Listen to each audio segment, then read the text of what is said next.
What contact did you have with Officer Pillar that day? He called me, left a message, and I returned his phone call. Okay. What was the nature of your conversation with Officer Pillar? He was responding to the Rexburg police and was asking about JJ and his whereabouts. Okay, and what did you tell him?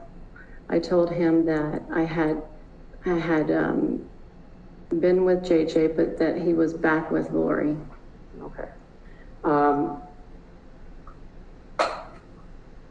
When you said you had been with him, what did you mean by that? That he was with me, and then she came to get him.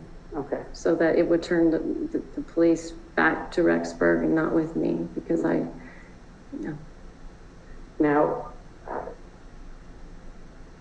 Ms. Gibb, had you recently had JJ with you? No.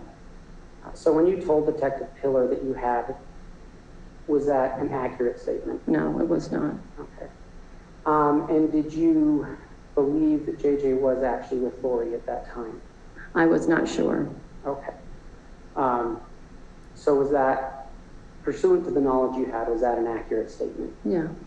Okay. But did you also tell Detective Pillar that JJ was not with you? Correct. And was that an accurate statement? Yes. Okay. Is there a reason you told Detective Pillar you had him?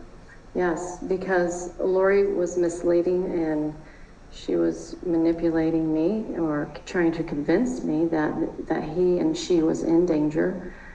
And so because of our friendship, I thought, I have really no idea if this could be true or not. And I was very perplexed, very troubled, and I really did not know what to do. I was trying to reconcile all these feelings I had.